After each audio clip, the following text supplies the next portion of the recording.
Lost your Spectrum Xumo box remote? No problem. There are three main ways to turn on your Xumo box without it: using the power button, utilizing CEC via HDMI, or using the Spectrum TV app. First, check for a small, often recessed power button on the side or back of the Xumo box itself. Pressing this should turn the box on. If that doesn't work, ensure the box is plugged in and the HDMI cable is securely connected. Unplugging and replugging the power can also initiate a cold boot if the box is in standby mode.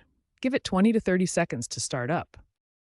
Next, utilize CEC via HD. Enable HDMI control on your TV settings. Turn on the TV, and if CEC is active, powering on the TV should automatically wake the Xumo box. Check HDMI ports or update TV firmware if it fails. Finally, use the Spectrum TV app on your smartphone. Pair the app via Bluetooth or Wi-Fi if the box is on the same network. Use the app's interface to send power-on commands. This requires the Xumo box to be connected to the internet. These methods provide reliable alternatives to turn on your Xumo box without the remote.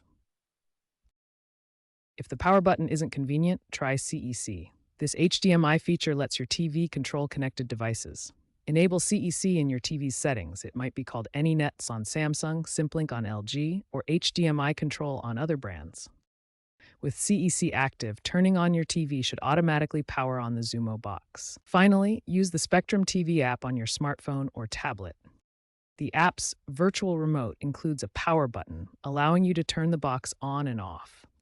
Note that CEC functionality depends on compatible hardware and settings, and the app requires a network connection.